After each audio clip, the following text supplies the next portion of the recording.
Hello class 10 students. तो प्यारे बच्चों, आज हम बात करने वाले हैं बायोलॉजी के control and coordination in humans में आपके जो नर्वस सिस्टम के अंडर जो मेनली आप लोगों ने सबसे पहले जो पढ़ा था सेंट्रल नर्वस सिस्टम, उसके अंडर आपने पढ़ा था ब्रेन एंड स्पाइनल कॉर्ड। तो ब्रेन में के अंडर भी 3 कैटेगरीज थी। सबसे पहला forebrain, midbrain and the hindbrain. तो forebrain and midbrain हम डिस्कस कर चुके हैं। आज हम बात करेंगे हिंड ब्रेन की। किसकी बात करेंगे हम? हिंड ब्रेन की, कि हिंड ब्रेन क्या होता है। तो हिंड ब्रेन क्या होता है? Posterior involuntary part of brain. Mainly fore brain कहाँ पे प्रेजेंट था? एंटीरियर पार्ट पे प्रेजेंट था। मिड ब्रेन मिड में प्रेजेंट था। अब हिंड ब्रेन और मिड ब्रेन क्या काम कर रहा था? फोर ब्रेन को और हिंड ब्रेन को कनेक्ट करने का काम कर रहा था। अब हिंड ब्रेन का क्या काम है?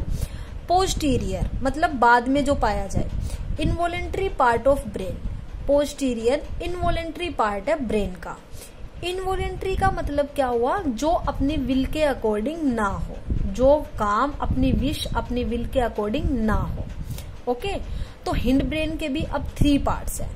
First is the cerebellum, second is the pons varolii and third is the medulla oblongata.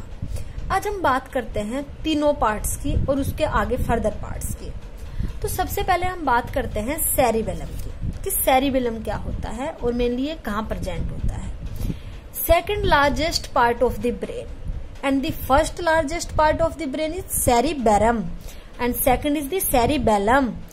Term याद रखना, first is the cerebrum and second is the cerebellum. Second largest part of the brain. It constituting about 12.5% of the total nervous system. Total central nervous system का कितना part बनाता है? Mainly cerebellum 12.5%। कितना part? 12.5% part बनाता है। Okay, और cerebrum कितना बना रहा था? 80%। सेरिबेरम कितना बना रहा था? 80%। तो 80 वो 12 ये, और उसके बाद कितना बचा? 8। और जो बाकी के पार्ट्स है वो सिर्फ टोटल मिला के 8% बनाते हैं। फर्स्ट नंबर पे सेरिबेरम जो 80% पार्ट बनाता है सेंट्रल नर्वस सिस्टम का। सेकंड नंबर पे है सेरिबेलम जो कि 12.5% पार्ट बनाता है सेंट्रल नर्वस सिस्टम का। इसलिए क्या है? सेकंड लार्जेस्ट पार्ट है इस ब्रेन का। Okay, and next point is the cerebellum lies behind cerebrum, cerebrum के पीछे, एंड अबव ओब्लोंगाटा, और ओब्लोंगाटा के अबव प्रेजेंट होता है। अब चलो हम बात कर लेते हैं इसके स्ट्रक्चर की। देखो, अगर हम बात करें सेरिबेलम की, किसकी बात करें हम? सेरिबेलम की। तो आपको दिख रहा होगा ये क्या है? सेरिबेलम। तो मैंने बताया अबव मेडुला ओब्लोंगाटा, तो मेडुला ओब्लोंगाटा के अबव प्रेजेंट है सेरिबेलम। ठीक है, मेडुला ओब्लोंगाटा के कहाँ प्रेजेंट है? अबव प्रेजेंट है क्या? सेरिबेलम। ओके, समझ में आया आपको सेरिबेलम कहाँ पे प्रेजेंट है? ठीक है, और हिंड ब्रेन के अंडर ही आ रहा है, देखो, सेरिबेलम, पोन्स वेरोलाई और मेडुला ओब्लोंगाटा। ओके, अब हम बात करते हैं नेक्स्ट पॉइंट की। अगर हम बात करें नेक्स्ट पॉइंट की, सेंट्रल कॉन्स्ट्रिक्टेड एरिया। सेंटर में क्या रहता है? एक कॉन्स्ट्रिक्टेड एरिया रहता है। देखो, कॉन्स्ट्रिक्ट मतलब क्या होता है? ऐसे होना, कॉन्स्ट्रिक्टेड एरिया।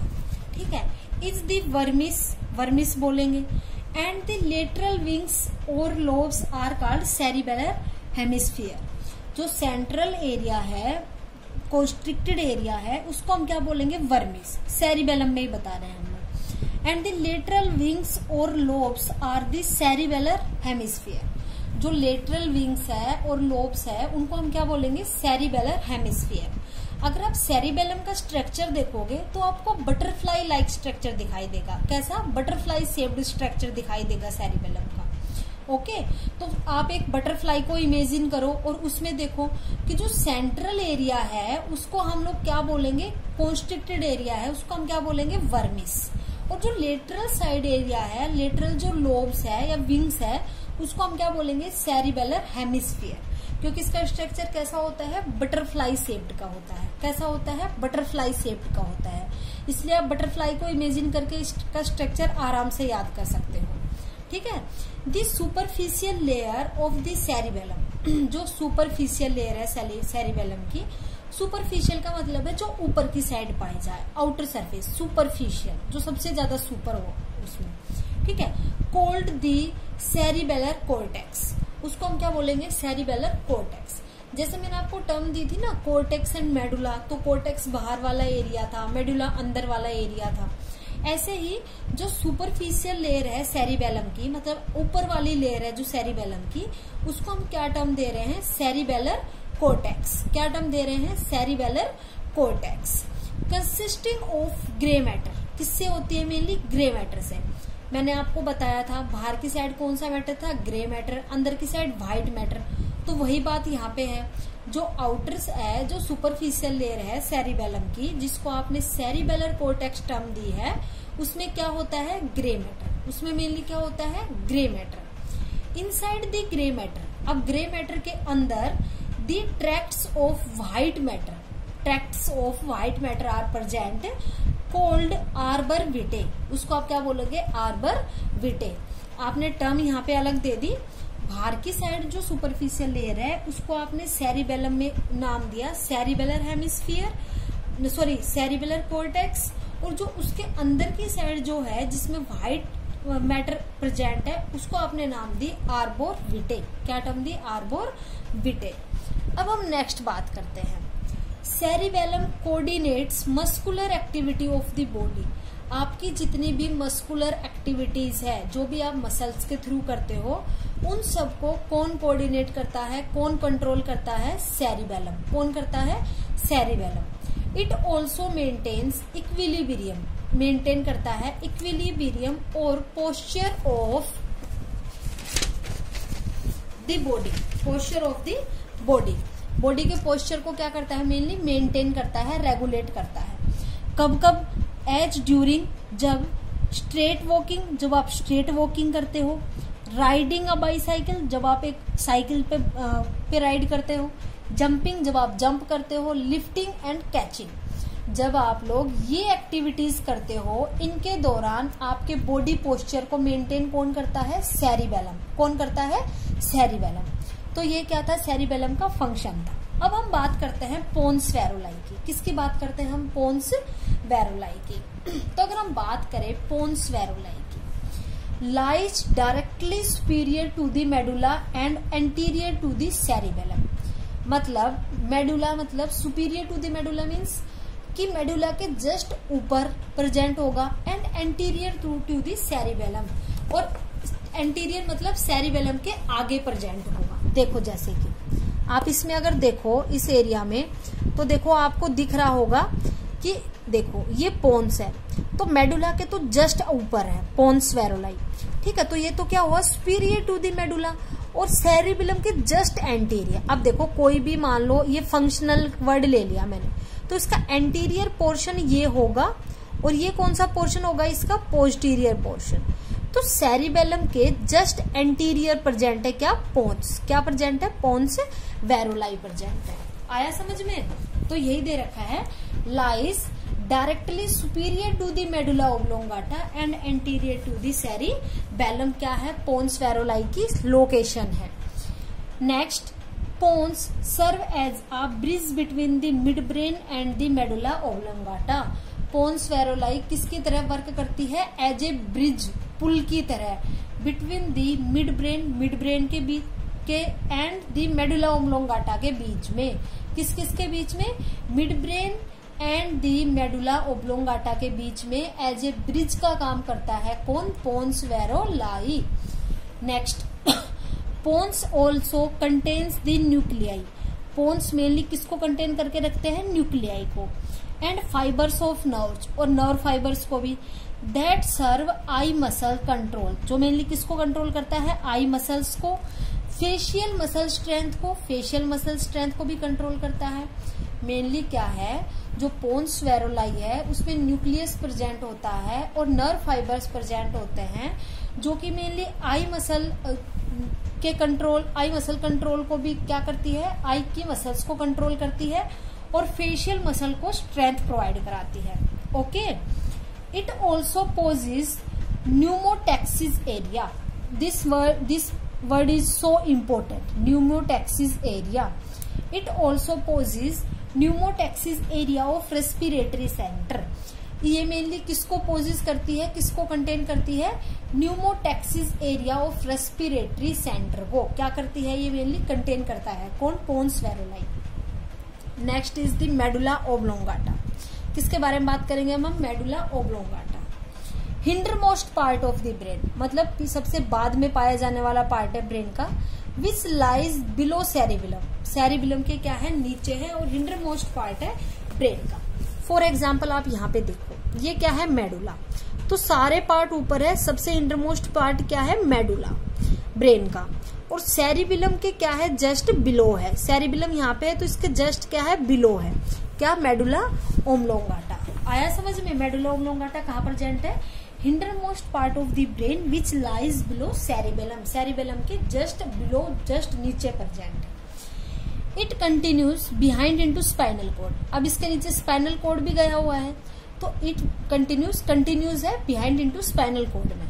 ओके, तो medulla oblongata controls many involuntary actions, अपनी बॉडी के बहुत सारे इनवॉलेंट्री एक्शंस जो अपनी विल के अकॉर्डिंग, अपने विश के अकॉर्डिंग वर्क ना करें, उनको क्या करती है, कंट्रोल करता है कौन, मेडुला ओब्लोंगाटा. अब वो कौन कौन से हैं उनको हम बात करते हैं, वो एक्शन कौन कौन से हैं. फर्स्ट है respiratory centre for regulating rate of breathing. वो रेस्पिरेटरी सेंटर जहां पे हम लोग क्या करते हैं, रेगुलेट करते हैं रेट ऑफ ब्रीदिंग को, मतलब इंस्पिरेशन और एक्सपिरेशन के रेट को क्या करते हैं हम लोग, रेगुलेट करते हैं. उस रेस्पिरेटरी सेंटर को कौन कंट्रोल करता है, medulla oblongata. Second is the reflex centre for swallowing, निगलना, vomiting, coughing, sneezing, salivation etcetera. Reflex centre, इन किन किन का रिफ्लेक्स सेंटर, स्वेलोविंग, निगलना, vomiting, coughing, sneezing and salivation के सेंटर को, रिफ्लेक्स सेंटर को क्या करता है, मेनली रेगुलेट करता है कौन, medulla oblongata. Next is the cardiac centre for regulating rate of heart beat. मैंने आपको बताया था जो आपकी हार्ट बीट है उसको आप रेगुलेट कर सकते हो. ये कोई वॉलेंट्री एक्शन है, नो, ये एक इनवॉलेंट्री एक्शन है. तो ये भी किसके अंडर आएगा, medulla oblongata. Regulation of blood pressure, आप ब्लड प्रेशर को, आप बीपी को भी अपने आप से कंट्रोल नहीं कर सकते. जिसका लो होगा उसका होगा, जिसका हाई होगा उसका हाई होगा. तो ये भी कौन सा एक्शन है, एक इनवॉलेंट्री एक्शन है. कौन सा एक्शन है, एक इनवॉलेंट्री एक्शन है. तो इसको भी कौन रेगुलेट करता है, मेडुला ओब्लोंगाटा. अब हम बात करते हैं सेंट्रल नर्वस सिस्टम का फर्स्ट पार्ट. स्पाइनल कॉर्ड के बारे में हमने बात कर चुकी ना, सॉरी, ब्रेन के बारे में हमने बात कर चुकी. अब हम बात करते हैं स्पाइनल कॉर्ड के बारे में. किसके बारे में बात करते हैं हम, स्पाइनल कॉर्ड के बारे में. It is long segmented cord like structure. इसकी स्ट्रक्चर कैसी होती है, long segmented cord like structure. उसके आगे narrow cylindrical lower part of central nervous system which is 43 to 45 centimetre in length. Narrow cylindrical lower part है central nervous system का, narrow है, cylindrical part है lower part of central nervous system का, जो कि mainly length में कितना है, 43 to 45 सेंटीमीटर है. कितना लेंथ में. देखो जैसे आप बात करो स्पाइनल कॉर्ड की, तो स्पाइनल कॉर्ड नैरो है और एक स्लेंड्रिकल शेप है. कैसी शेप है, स्लेंड्रिकल शेप है. 43 to 45 centimetre length, 43 to 45 centimetre in length. Okay, आया इतना समझ में. अब हम बात करते हैं नेक्स्ट पॉइंट की. It extends from medulla oblongata. आपने देखा है मेडुला ओब्लोंगाटा से ही एक्सटेंड हो रहा है. And continues through vertebral column, और कंटिन्यूज मतलब आगे कंटिन्यू हो जाता है अपनी वर्टिब्रल कॉलम तक, जो कि मेनली वर्टिब्रल कॉलम है. ये मेनली किसका फीचर है, अगर हम बात करें तो वर्टिब्रेट्स का. किसका फीचर है, वर्टिब्रेट्स का. तो मेडुला ओब्लोंगाटा अराइज तो कहां से होता है, मतलब एक्सटेंड कहां से होता है, स्पाइनल कॉर्ड मेडुला ओब्लोंगाटा से, और कंटिन्यूज थ्रू वर्टिब्रल कॉलम तक क्या हो रहता है, कंटिन्यूज रहता है. इट ऑल्सो है 3 प्रोटेक्टेड मेनिंजेस. इसके पास 3 प्रोटेक्टेड लेयर्स या 3 प्रोटेक्टेड मेनिंजेस होती है. वो कौन कौन सी, जो इनर मोस्ट होती है उसको आप टर्म दोगे पिया मैटर. क्या टर्म दोगे उसको, pia mater. Middle is the arachnoid, middle is the arachnoid. Outer is the dura mater, outer is the dura mater. Pia mater, arachnoid and the dura mater, inner, middle and the outer layer. ठीक है, उसके बाद हम बात करते हैं next spinal cord के बारे में। स्पाइनल कॉर्ड इज होलो, खाली, मतलब होलो स्ट्रक्चर रहता है, खाली रहता है। फ्रॉम इनसाइड, अंदर की साइड से। And contains a cavity cold central cavity और कैनाल। अब सपोज करो आपने कोई भी नलकी उठा ली या कोई भी नाली वगैरह उठा ली, जो कि आप अगर देखोगे तो वो अंदर से कैसी रहती है, खुली हुई रहती है, एकदम वैसी रहती है, क्लियर से देखो। मैं आपको बात बताती हूँ। सपोज करो मैं आपको एग्जांपल देती हूँ, ये पेज है जिसको मैंने मोड़ दिया और जिसके अंदर क्या है, एक होलो स्ट्रक्चर फॉर्म हो गई। कैसे स्ट्रक्चर फॉर्म हो गई, एक होलो स्ट्रक्चर फॉर्म हो गई। ठीक है, तो ये किसकी तरह एक्ट कर रहा है, एज ए स्पाइनल कॉर्ड की तरह एक्ट कर रहा है। किसकी तरह एक्ट कर रहा है, एज ए स्पाइनल कॉर्ड की तरह एक्ट कर रहा है। तो इसके अंदर कैसी स्ट्रक्चर है, एक होलो स्ट्रक्चर है। कैसी स्ट्रक्चर है, एक होलो स्ट्रक्चर है। ओके, तो होलो है इनसाइड से, एक कैविटी कंटेन कर रहा है। अब ये कैविटी लाइक स्ट्रक्चर फॉर्म हो गया, इसमें होलो है तो एक कैविटी लाइक स्ट्रक्चर फॉर्म हो गया। कोल्ड सेंट्रल कैविटी, बीच में प्रेजेंट है, सेंट्रल कैविटी और कैनाल। आपने इसको क्या टर्म दे दी, सेंट्रल कैविटी और कैनाल। ओके, अब आया आपको समझ में। It also contains a fluid, also contains a fluid cold cerebrospinal fluid, cold cerebrospinal fluid. Cerebrospinal fluid क्या होता है, अब हम उसकी बात करते हैं कि सेरिब्रोस्पाइनल फ्लूइड होता क्या है।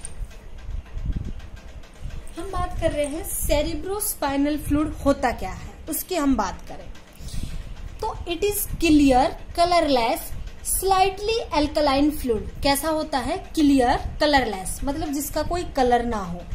स्लाइटली एल्कलाइन, थोड़ा सा एल्कलाइन हो, slightly alkaline fluid, fluid like structure होता है।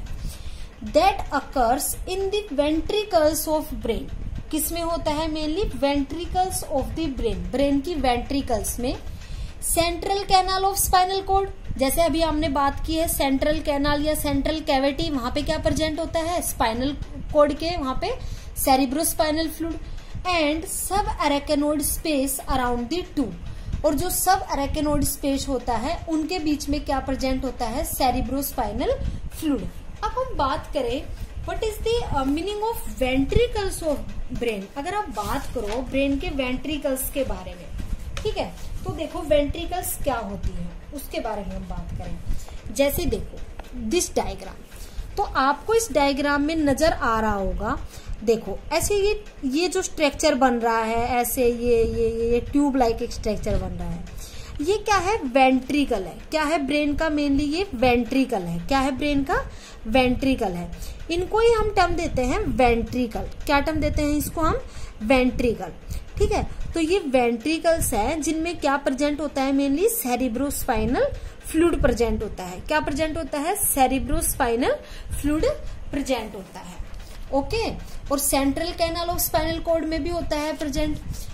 This fluid is rich in nutrients, ये फ्लूइड क्या रहता है, रिच होता है न्यूट्रिएंट्स में, मिनरल्स में, हॉर्मोन्स में, यूरिया एंड रेस्पिरेटरी गैसेज में। किस किस में मेनली रिच होता है, न्यूट्रिएंट्स में, मिनरल्स में, हॉर्मोन्स में, यूरिया में एंड रेस्पिरेटरी गैसेज में ये सेरिब्रोस्पाइनल फ्लूइड क्या रहता है, रिच रहता है। अब हम एक टर्म की बात करते हैं, बात करते हैं हम कुछ लेयर्स की।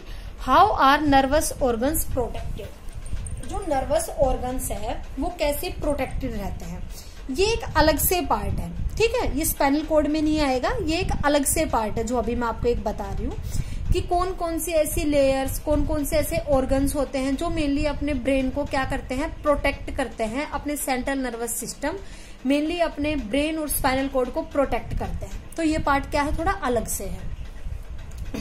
Both brain and spinal cord are protected from mechanical injury and shock by bony cases around them. Spinal cord और ब्रेन के चारों तरफ एक बोनी स्ट्रक्चर प्रेजेंट होता है, बोन्स का बना हुआ स्ट्रक्चर प्रेजेंट होता है, जो कि कोई भी मैकेनिकल इंजरी हो कोई भी शॉक लगे, उन सब से क्या करता है, मेनली प्रोटेक्ट करता है। क्या करता है, हमें प्रोटेक्ट करता है। ठीक है, जैसे कि देखो ये क्या है, ब्रेन का स्ट्रक्चर है। ठीक है, तो ब्रेन के चारों तरफ एक बोनी स्ट्रक्चर प्रेजेंट होता है जिसको आप टर्म देते हो क्रेनियम। क्या टर्म देते हो, क्रेनियम, या फिर हम उसको बोल सकते हैं स्कल। तो ब्रेन के चारों तरफ जो स्ट्रक्चर प्रेजेंट है बोन्स का, आपने उसको क्या टर्म दिया है, क्रेनियम या फिर स्कल, क्रेनियम या फिर स्कल। ऐसे ही स्पाइनल कॉर्ड के भी चारों तरफ एक बोनी स्ट्रक्चर प्रेजेंट होता है जो कि मेनली प्रोटेक्शन प्रोवाइड कराता है किसी भी मैकेनिकल इंजरी से, किसी भी शॉक से। ओके, उसके बाद brain is covered by cranium और ब्रेन बॉक्स ऑफ स्कल, जो मैंने अभी आपको बताया है। ब्रेन मेनली किससे कवर होता है, क्रेनियम और ब्रेन बॉक्स ऑफ स्कल से भी। ब्रेन क्रेनियम भी बोल सकते हैं, ब्रेन बॉक्स भी बोल सकते हैं ऑफ स्कल से। Spinal cord is similarly covered by vertebral column. जैसे ब्रेन कवर्ड है क्रेनियम से या स्कल से, ऐसे ही स्पाइनल कॉर्ड भी कवर्ड रहता है बाय वर्टिब्रल कॉलम। किससे, बाय वर्टिब्रम कॉलम से। Okay, additional protective coverings called meninges. अब ये एक एक लेयर तो होती है जो बोनी लेयर होती है, इसके अलावा भी कुछ प्रोटेक्टिव लेयर्स होती है जिनको हम मेनिंजेस बोलते हैं। अकर बिटवीन ब्रेन और स्पाइनल कॉर्ड, जो स्पाइनल कॉर्ड और ब्रेन के बीच में मेनली पाई जाती है। वो कौन कौन सी 3 प्रोटेक्टिव लेयर्स है, जैसे कि हमने स्पाइनल कॉर्ड में बात की, outer is the dura mater, middle is the arachnoid and inner is the pia mater. इनके बारे में हम स्पाइनल कॉर्ड में बात कर चुके हैं। कौन कौन सी 3 लेयर्स है, कौन कौन सी 3 मेनिंजेस है, प्रोटेक्टिव कवरिंग्स है जो कि मेनली प्रोटेक्ट करती है ब्रेन को और स्पाइनल कॉर्ड को। सेरिब्रोस्पाइनल फ्लूइड अकर्स बिटवीन पिया मैटर एंड अरेकेनोइड। पिया मैटर, इनर और मिडल के बीच में भी सेरिब्रोस्पाइनल फ्लूइड क्या रहता है, प्रेजेंट रहता है। Meninges and cerebrospinal fluid around brain and spinal cord protect them from shock. ये जो मेनिंजेस मतलब जो प्रोटेक्टिव कवरिंग्स है, प्रोटेक्टिव लेयर्स है ब्रेन और स्पाइनल कॉर्ड के बाहर, एंड सेरिब्रोस्पाइनल फ्लूइड, और जो CSF है सेरिब्रोस्पाइनल फ्लूइड है जिसकी हमने बात की, clear colourless slightly alkaline fluid, present around brain and spinal cord and protect करता है देम फ्रॉम शॉक से, कि कोई भी शॉक ना लगे, कोई भी मैकेनिकल इंजरी ना हो ब्रेन या स्पाइनल कॉर्ड को। तो स्टूडेंट्स बात समझ में आई। तो ये यहाँ से लेके यहाँ तक का आपका एक अलग पॉइंट है। और सेरिब्रोस्पाइनल फ्लूइड के बारे में मैंने आपको बताया कि होता क्या है, क्योंकि ये टर्म कहाँ पे आई है, स्पाइनल कॉर्ड में। ठीक है, अब हम बात करते हैं स्पाइनल कॉर्ड के फंक्शंस के बारे में। किसके बारे में बात करते हैं अब हम, स्पाइनल कॉर्ड के फंक्शंस के बारे में, कि स्पाइनल कॉर्ड के फंक्शंस क्या क्या है बेसिकली। तो स्पाइनल कॉर्ड के फंक्शंस क्या है, देखो सबसे फर्स्ट फंक्शन है इट कंडक्ट्स इम्पल्स। कंडक्ट करता है इम्पल्स को, कहां से कहां तक, टू। अब मैंने आपको बताया था जो अपने इफेक्टर ऑर्गन से सेंट्रल नर्वस सिस्टम की तरफ नर्व इम्पल्स करता है वो कौन सी न्यूरॉन्स होती है, सेंसरी न्यूरॉन्स। और जो न्यूरॉन्स सेंट्रल नर्वस सिस्टम मतलब अपने ब्रेन से इफेक्टर ऑर्गन तक करता है उसको हमने क्या बोला था, मोटर न्यूरॉन्स। तो इट कंडक्ट्स इम्पल्स टू, मतलब टू का मतलब है ब्रेन की तरफ, एंड फ्रॉम ब्रेन की तरफ से, from the brain. Okay, spinal cord is centre of many reflex activities. बहुत सारी रिफ्लेक्स एक्टिविटीज का सेंटर भी है कौन, स्पाइनल कॉर्ड। तो ये क्या थे इसके फंक्शंस। अब हमने सेंट्रल नर्वस सिस्टम के बारे में पढ़ चुका। अब हम बात करते हैं पेरिफेरल नर्वस सिस्टम के बारे में। किसके बारे में बात करेंगे हम, पेरिफेरल नर्वस सिस्टम के बारे में। Central nervous system communicates with the different parts, communicate करता है डिफरेंट पार्ट्स के साथ of the body by means of nerves. Central nervous system nerves के थ्रू, न्यूरॉन्स के थ्रू कम्युनिकेट करता है with the different parts of the body that exit from the brain, जो brain से क्या होती है, एग्जिट होती है। अब कुछ नर्व्स होती है जो ब्रेन से निकलती है, कुछ नर्व्स होती है जो स्पाइनल कॉर्ड से निकलती है।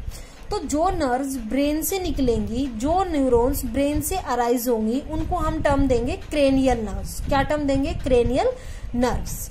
एंड स्पाइनल कॉर्ड, और जो नर्व्स स्पाइनल कॉर्ड से, जो न्यूरॉन्स स्पाइनल कॉर्ड से अराइज होगी उसको हम टर्म देंगे स्पाइनल नर्व्स। उनको हम क्या टर्म देंगे? Spinal nerves. अब हम बात करते हैं पेरिफेरल नर्वस सिस्टम में जो टू नर्व्स या फिर टू न्यूरॉन्स आई है। First is the cranial nerves जो कि मेनली कहां से अराइज हुई है? ब्रेन से। Second is the spinal nerves जो कि मेनली कहां से अराइज हुई है? स्पाइनल कॉर्ड से। देखो आपको नाम से ही पता लग जाएगा। क्रेनियल नर्व्स मैंने आपको बाहर बताया था कि ब्रेन के आउटर साइड जो सरफेस था, आउटर साइड जो कवरिंग थी, प्रोटेक्टिव कवरिंग थी, उसको हमने क्या टर्म दी थी? क्रेनियम। तो उससे आप याद कर सकते हो क्रेनियल नर्व्स। और स्पाइनल कॉर्ड से अराइज हुई है, उसका नाम याद आपको हो ही जाएगा, spinal. Cranial nerves arise from brain. किससे अराइज हुई है? मेनली ब्रेन से। अब है ना, बहुत सारी नर्व्स पाई जाती है अपनी बॉडी में और सबको एक नंबरिंग दी जाती है, एक नेम प्रोवाइड किया जाता है। तो ह्यूमंस में क्रेनियल नर्व्स कितनी होती है? 12 पेयर्स। कितने पेयर्स होते हैं क्रेनियल नर्व्स के? 12 पेयर्स। जैसे कि आप टर्म लिखोगे तो आप लिखोगे क्रेनियल नर्व 1 2 3 4। 1 2 3 4 आप रोमन में लिखोगे। जैसे आप लिखोगे 1 2 3, किस में होती है? मेनली रोमन में। ऐसे कितने पेयर्स होते हैं? Mainly 12 pairs. ऐसे बात आती है स्पाइनल नर्व्स की। तो सबसे पहले हमने बात की मेनली कहां से अराइज होता है? स्पाइनल कॉर्ड से। कहां से अराइज होता है? स्पाइनल कॉर्ड से। और ह्यूमंस में मेनली कितने पेयर्स होते हैं स्पाइनल नर्व्स के? 31 पेयर्स। ये भी मेनली किस में होते हैं? रोमन में। जैसे आप अगर लिखोगे तो आप कैसे लिखोगे? स्पाइनल नर्व 1 2 ऐसे लिखोगे रोमन में। ठीक है, तो क्रेनियल नर्व और स्पाइनल नर्व समझ में आ गई कौन कहां से अराइज हुई है और कितने पेयर्स पाए जाते हैं, इनके बारे में हमने बात की। ठीक है, तो अब हम बात करते हैं थर्ड सिस्टम की। Third is the autonomic nervous system. किसके बारे में बात कर रहे हैं हम? ऑटोनोमिक नर्वस सिस्टम के बारे में बात कर रहे हैं। It is the part of peripheral nervous system. किसका पार्ट है ये? पेरिफेरल नर्वस सिस्टम का पार्ट है। It controls body activities. किसको कंट्रोल करता है? Body activities automatically. जो अपनी बॉडी में एक्टिविटीज ऑटोमेटिकली होती है, मीन्स जो अपने अंडर, अपनी विल पावर के अंडर, अपनी विश के अंडर वर्क नहीं करती, वो किस में आएंगी? Autonomic nervous system. देखो आपको टर्म से ही पता लग रहा होगा, ऑटोनोमिक, जो चीजें ऑटोमेटिक हो रही है। ठीक है, उनको मेनली कौन कंट्रोल करता है? Autonomic nervous system. तो it controls body activities automatically. जो अपनी बॉडी में ऑटोमेटिक चीजें होती है, ऑटोमेटिक एक्टिविटीज होती है, जैसे हार्ट बीटिंग, ब्रीदिंग, डाइजेशन, इन सबको कौन कंट्रोल करता है? Autonomic nervous system. It controls the processes like. कौन कौन से आपसे अपनी बॉडी में प्रोसेसेस है, कौन कौन से सिस्टम्स है जिनको ऑटोनोमिक नर्वस सिस्टम कंट्रोल करता है? ब्रीदिंग को करता है, हार्ट बीट को करता है, डाइजेशन को करता है, रेस्पिरेशन को करता है, स्वेटिंग को करता है। ब्रीदिंग को करता है। हार्ट बीट, क्या आप अपना हाथ लगा के अपनी हार्ट बीट को रोक सकते हो? नहीं। डाइजेशन, क्या आपको पता लग जाता है कि अब आपका खाना स्टमक में गया, अब आपका खाना स्मॉल इंटेस्टाइन में गया, क्या आप उसको पकड़ के वहीं रोक सकते हो? नो। तो आपकी विल पावर के अकॉर्डिंग नहीं है। रेस्पिरेशन भी नहीं है कि आप चाह रहे हो कि मैं इतनी ही हवा लूं, इससे ज्यादा हवा आप एयर अपने अंदर ना लूं, लंग्स में इतनी ही हवा को मैं छोड़ूं, एक्सहेल करूं, इससे फालतू को ना करूं, तो ये आपके कंट्रोल में नहीं है। स्वेटिंग, आपको पसीना आ रहा है, क्या आपके कंट्रोल में है कि पसीना आ रहा है? आप उसको कंट्रोल कर सकते हो कि भाई रुक जा, वो रुक जाएगा? नहीं रुक सकता। ठीक है, autonomic nervous system develops from branches of some cranial and spinal nerves. Autonomic nervous system mainly कहां से डेवलप होता है? Branches of some cranial and spinal nerve से, कॉल्ड विसरल नर्व्स। उसको हमने क्या नाम दिया? Visceral nerves. विसरल नर्व्स से मेनली कौन कौन से cranial nerves and spinal nerves क्या होते हैं कि ब्रांचेस क्या होती है? ऑटोनोमस नर्वस सिस्टम की ब्रांचेस डेवलप होती है। Autonomous nervous system develops from branches of some cranial and spinal nerves called visceral nerves. Therefore, autonomic nervous system is also called visceral nervous system. इसलिए हम autonomic nervous system को एक और term दे सकते हैं, that name is visceral nervous system. क्या term दे सकते हैं? Visceral nervous system. अब हम बात करते हैं ऑटोनोमिक नर्वस सिस्टम के अंडर जो 2 कैटेगरीज है, sympathetic nervous system and parasympathetic nervous system के बारे में। तो सबसे पहला है sympathetic nervous system. It is also specialised to prepare the body for any emergency like hormone adrenaline. अब मान लो कोई भी इमरजेंसी आ गई, सपोज करो आपको पता लगा कल आपका एग्जाम है, तो वो क्या हुई, एक इमरजेंसी सिचुएशन हुई। कोई भी इमरजेंसी सिचुएशन आ जाए तो कौन सा अपना नर्वस सिस्टम काम करता है, सिंपैथेटिक नर्वस सिस्टम। कौन सा काम करता है, सिंपैथेटिक नर्वस सिस्टम। जैसे कि एक हार्मोन है एड्रेनालिन। कौन सा हार्मोन है, एड्रेनालिन, जिसके बारे में आप आगे जो आप हार्मोनल सिस्टम पढ़ोगे, एंडोक्राइन सिस्टम पढ़ोगे, तब आप इसके बारे में अच्छा डिटेल में बात करोगे। Adrenaline hormone mainly emergency situation में क्या होता है, सीक्रेट होता है। क्या होता है, सीक्रेट होता है। ओके, और तो इमरजेंसी सिचुएशन में अपना कौन सा नर्वस सिस्टम वर्क करता है, sympathetic nervous system. It causes constriction of peripheral blood vessels. इसकी वजह से अपनी जो पेरिफेरल, अपनी जो ब्लड वेसल्स है उसमें क्या हो जाता है, कॉन्स्ट्रिक्शन हो जाता है। क्या हो जाता है, कॉन्स्ट्रिक्शन हो जाता है।